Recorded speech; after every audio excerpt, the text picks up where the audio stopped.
Our next guest holds the record of being the youngest Alpine ski racer in Olympic history at the tender age of 14. Wow. Wow, indeed. I'm going to read that again.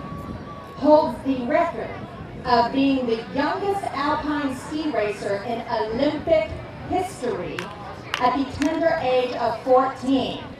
But that's not all. She also became the first black female Alpine ski racer in Winter Olympic history. Woo! And guess what? Vegan since birth. And most recently has been honored as an outspoken activist with integrity and a compassionate heart. Please welcome Seba Johnson.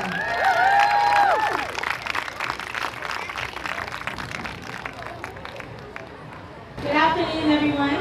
Evidently, I'm not 14 now, but it was a long time ago. But my veganism and my animal rights activism started way before I was born. When my mother was in her 20s, she decided that she was never going to eat another living being in her life again.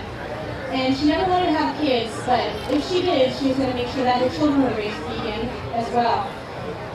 So since I was very young, I remember like a lot of brochures and pamphlets being sent to the house when we were living in the ski area of Lake Tahoe, California. And she would show us the images of the animals in experimental laboratories and taught us at a very young age where so-called meat, animal flesh comes from, and would teach us where the animal secretions, what people were drinking, where that came from, and how a mother has to give birth in order to give milk. And I really hope that all of you up there are listening, because that's what I really want to hear, because of course all of you already know this. So I think it's very important, especially in our schools, that we teach our children exactly where the food is that is being forced down their throat comes from.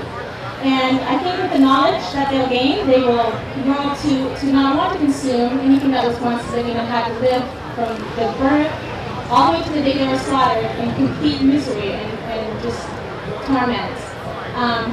So next time you decide to go up to that lobster place right up the street and sit down and have a lobster, just remember that that animal was once living and breathing and wanting to live just like you and I. And it just makes some wise choices in your life. And if you don't want to be miserable, if you don't want to have like a lot of negative anxiety and energy in your body, don't consume anybody who has gone through that, whose flesh bore the fear that is now on the plates. So it's all about making sharp choices and smart choices, and also to all of us activists, continue to support each other. There's no one right way to getting to a vegan world. We need all the input of everyone involved. And yes, okay, so let's go back to the ski race in the Olympics. I'm sorry. So I made history, like she said, as the first black female in the Olympics and the youngest one ever at the age of 14. Thank you. And there were times when my ethical and moral integrity were challenged. There were times when sponsors wanted me to wear ski suits that had fur around the rims or leather gloves or whatnot, and I made sure that all my sponsors knew that I would never wear another body down the mountain with me, down the ski hill with me. Thank you. I was once disqualified from a ski race, a World Cup ski race, that Will Chamberlain, the late Will Chamberlain, was there to watch this black person come down the mountain. And I was at the top of the race course arguing with the sponsors and with my team, saying, no, I'm not going to wear this suit that has like little patches of leather on the inside. And they said, well, we don't race. If we don't wear this team fruit suit, we're going to have to disqualify you from the race. And so I obviously was not going to go down the mountain with that outfit on, because there's a female or a male cow that was once living, whose skin was on my body, or were to be on my body.